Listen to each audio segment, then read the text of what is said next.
Hello everyone, welcome to the Logical Fallacy. My name is Sean and welcome to another special video. This is the film theory, the official film theorist video for Don't Hug Me, I'm Scared. A show that is absolutely fantastic. If you have not checked it out, go check out the web series, and also you can basically find all the episodes on YouTube, really. And we did a review for the first episode. I didn't do the review for the rest just because I got lost and got distracted doing something else, which is just my channel at this point. Anyways, I wanted to make a little bit of an announcement. If this is going to go how I think it is, and, you know, Matpat does, this is called One of Us is Dead. If I know Matpat, my kind of theory for how this game theory is going to go is I believe he's going to try to say that one of them is dead or all of them are dead, and then kind of flip it like he typically does and be like, well, I don't think that's actually what's happening, and he goes and explains something else that blows our mind as far as explanations. I have a lot of theories. I have a lot of thoughts. So if this doesn't necessarily, you know, pan out how I think it does, I will do a separate video explaining my thought process versus his thought process, not necessarily really like focusing on his theory, but more focusing on what I believe the show is about and generally giving my take. However, I don't know, this might just like, he might hit it on the nail as far as I'm aware, and, you know, completely mind-boggle me with evidence of things I didn't notice, which is why I love film theory. So I'm going to put my pride away and just watch this theory and, you know, put my thoughts away and just see what Matpat has to say. Yeah, I mean, he's been right about this show and everything else, basically, so let's get into it. I'm so excited for this, man. This show was so good. Like, it Three had so many good friends trapped messages. in a house of dread. We had to talk about Leslie, Lessons taught will fill their head. we'll see what direction this is going. One a duck, the other red. It's good. And the last, the yellow guy, is dead.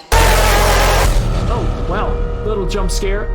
I mean, yes. Hello, Internet! Welcome to Film Theory, the show that knows that a family is just a group of people who live together and have the same lawyer. Ladies and gentlemen, it happened. The new Don't Hug Me, I'm Scared TV series has finally hit the airwaves, and it is great. To catch you up, Don't Hug Me, I'm Scared, or DHMIS for short, started as a series of YouTube videos that took Sesame Street and Jigsaw and then made the two of them kiss. The YouTube series followed three protagonists named Red Guy, Yellow Guy, and Duck as they went on adventures, learned important lessons about things like or then injected pure nightmare fuel into our eyeballs with imagery like this.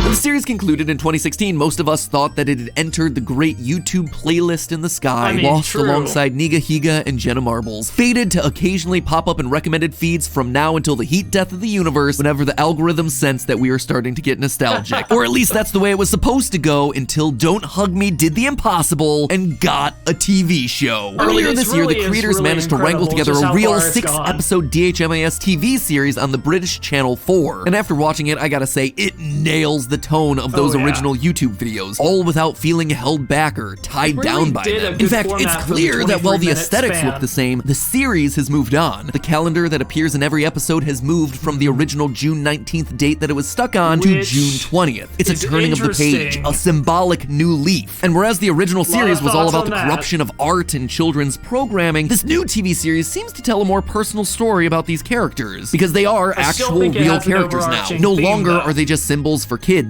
or creators, or ducks, I guess. These three now appear to have histories and lore. In fact, when you start piecing this puzzle together, the story of these three characters is tragic. They're a trio that's trapped inside of a repeating cycle built on one woman's guilt and pain. And if I'm right about this, at least one of these three characters is dead. So wakey wakey gang, it's theory time, just theory time, you'll see. For the first 4 episodes of the show, things proceed normally. reverses. Or at least as normally as they can for the world of DHMIS. Our three characters start each day in some mundane way before eventually being joined by the Teacher of the Week, an anthropomorphized object that's there to share some twisted lessons about topics ranging from jobs to death to electricity. Oh sure, there's some weird bits mixed in there, like Yellow Guy's dad Roy viciously ripping apart a creepy family, or Duck killing off his own doppelganger, but nothing that out of the ordinary. But then comes episode 5, where we see the reality of the show starting to fray. In this episode, our main characters are confronted by an old living train, basically the nursing home equivalent of Thomas the Tank Engine. Thomas the hover-round engine? Anyway, at one point the teacher turns into a car and then promptly dies. So our heroic trio does the reasonable thing and hops into his rotting carcass to take a road trip. And it works. Not only do they manage to drive past the desiccated remains of their original TV pilot. I'm sorry, that place doesn't exist anymore. What? What happened to it? Just shriveled up, I reckon. They manage to drive so far that they break through what appears to be a simulation. They leave their cartoonish world behind only to end up in a realistic dystopian one. I don't think it's a simulation. I'm not going back into that house! Guys, there's something out there.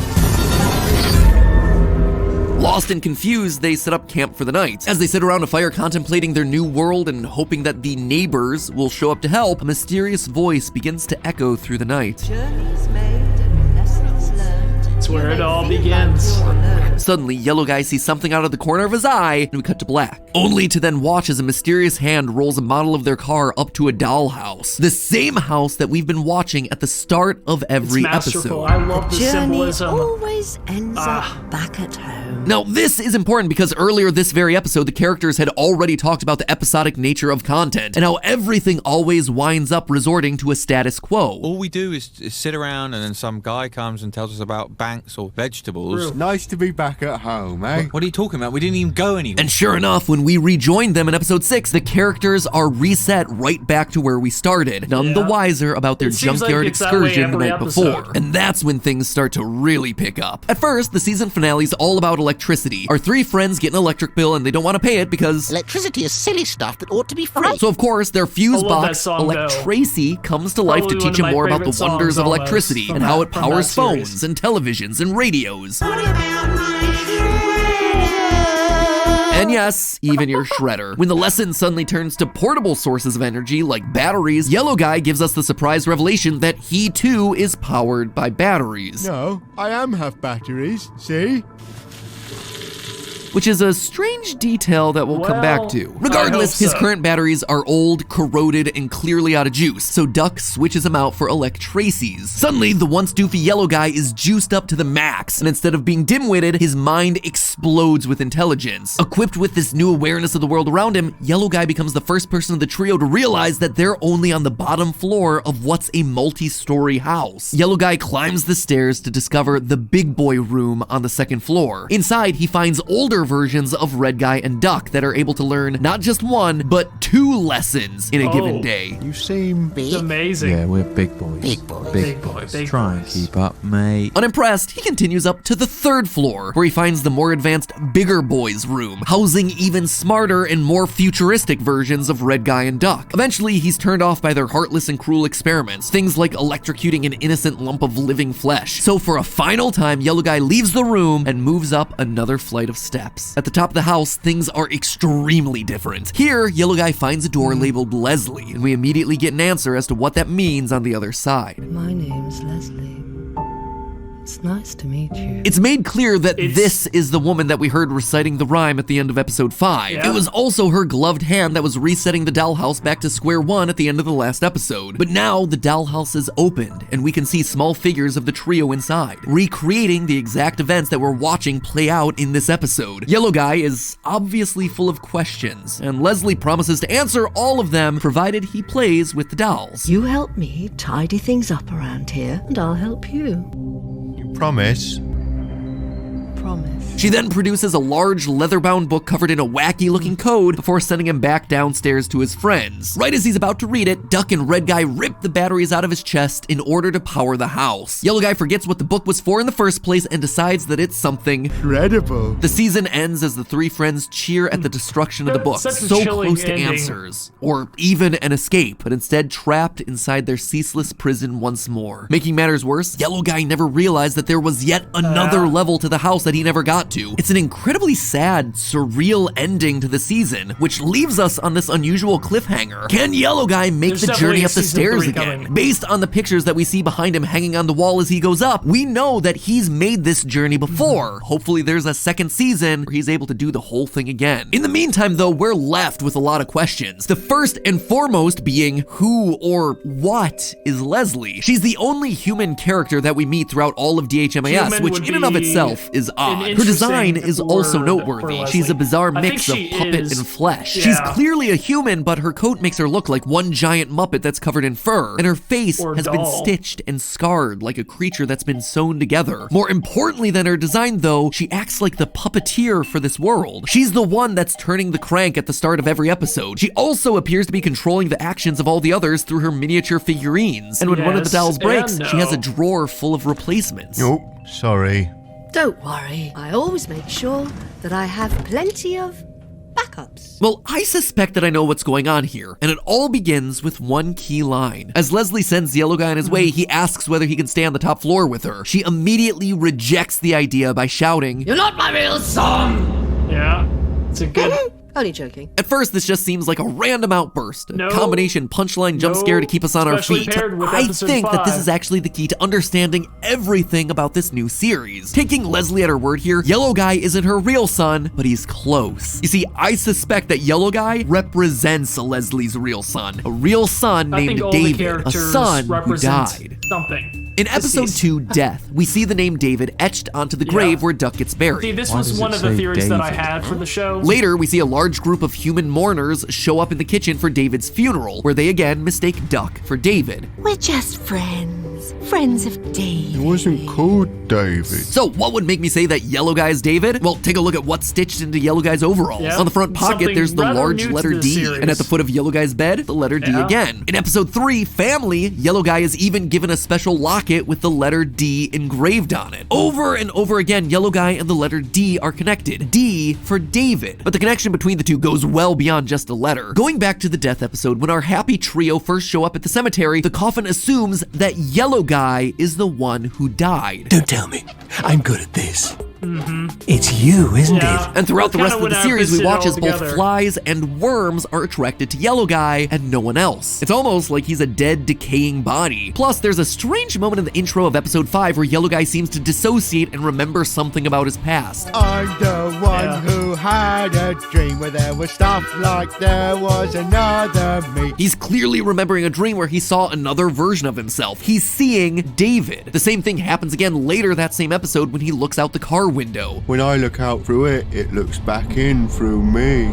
He's connecting with a past iteration of himself, with David. We're also explicitly told that David is not Duck's name. Why does it say David? That's his name. What? That's supposed to be your name. We also know that Red Guy isn't dead based on his ID. Don't be silly. You don't die for ages. So by process of elimination, if one of these characters is representative of David, it has to be Yellow Guy. This may also explain why Leslie says this to him when he first enters the room. You're one of my favorites. Sounds almost motherly. But this is far from the full story. The tragic twist of the tale is that we know exactly what killed David. He died in a car crash. In episode 5, when Red Guy tells Yellow Guy that they're going to be part of a community, Yellow Guy fantasizes about living in a new city named Mulhoven. He imagines joining a neighborhood, befriending the people of the town. Yellow Guy then moves into a new home where Red Guy's his neighbor and Duck is his pet. Everything is great until a clergyman offers Yellow Guy a bird as a welcome present. The bird flies away and Yellow Guy gives chase into the street. From there, you can guess the rest. Yellow Guy is hit by a car. I suspect that dream sequence may be more true to life than we initially expect. Listen to the narrator of that little story. Morning. Here in Mulhoven, Newtown. It's Leslie's voice. You've got plenty of reading to do. In fact, it's Leslie screaming for Yellow Guy to get out of the street. Oh, careful. Careful now! And the reason she's screaming? Because she's the one in the car. Leslie killed her own son, David.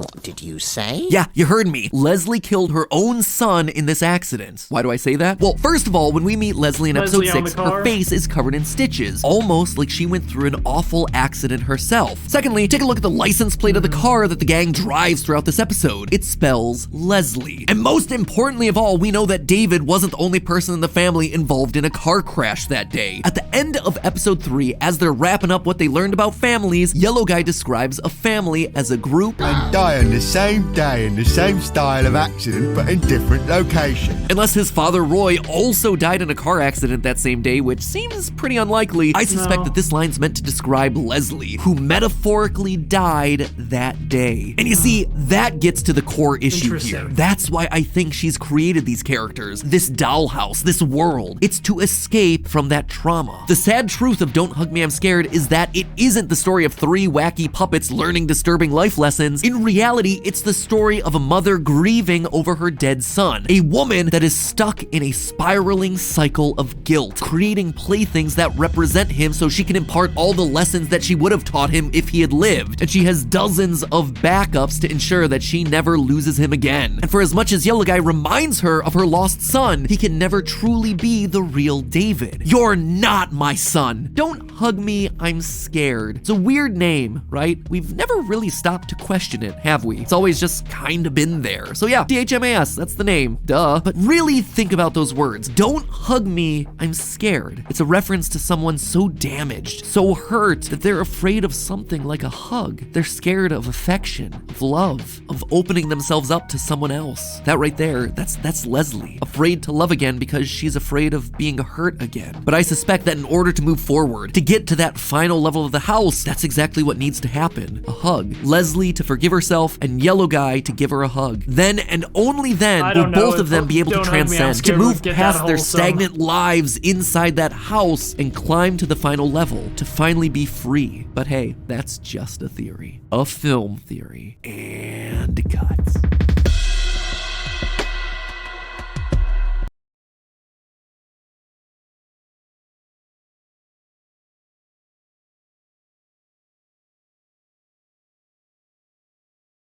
That was good. Also a problem with having theories.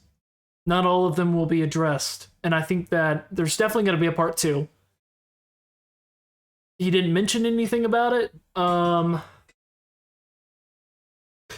think that I liked what he did with the last, with the, web series, where he did a breakdown first of kind of like the meta narrative of the show, breaking down kind of the, because I mean, in the show, there's a lot of satire, which is hilarious. I love it.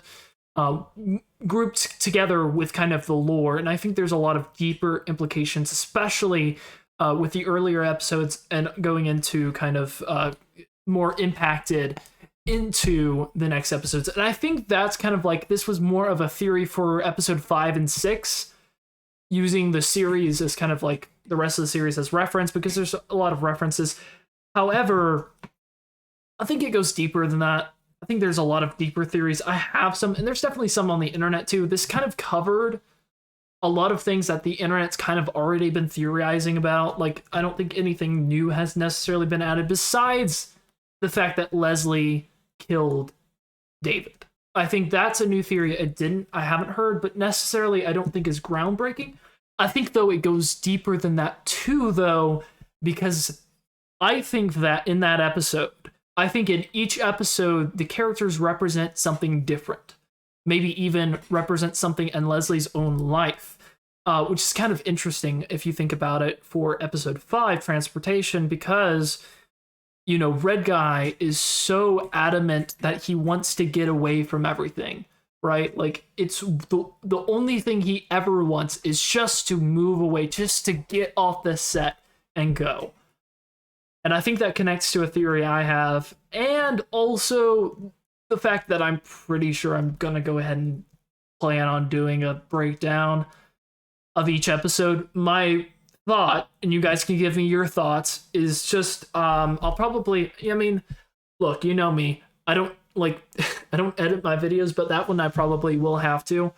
But let me know what you think about this. What if I did a theory, not necessarily responding to this, just to kind of break down answering kind of one key question from each episode and giving my thought and theory on it. Because I think that generally there is kind of a bit of a lore in each episode, and kind of generally there's a lot of meaning to the different levels of the house, and also what is on the top floor. That was really something that I don't think was necessarily like theorized about. My theory is that it's Roy. I know that there's been a lot of talk about Roy in the show, that he doesn't really impact, that the past show has no canonicity within this series. I don't think that's true. And I think that there is a continuous story here from the last one. And I think it's actually happening after the show, because it's on the 20th, right? So I think that the events of the 19th of Father's Day, of the, yellow guy basically being kind of abused by his father, is leading into the events of this series. And I'll kind of explain myself probably in my breakdown. But if that's something that interests you, let me know.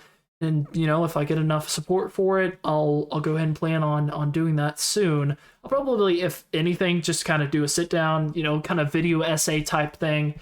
So if that interests you, I think this video was pretty good, but I don't know. It didn't really it was a good video, entertaining, but it didn't really, I don't think, added anything. I mean, if it might have been it was obviously surprising, but just by watching the show a lot of times, it kind of caught on to a lot of that. But I think also I'm a bit disappointed because I think there's more to it than that. And I hope there's a second part to it, because I think that it's something that Matpat needs to address. All right. Well, thank you guys so much for watching. You guys have a great rest of your day, and I'll see you guys next time.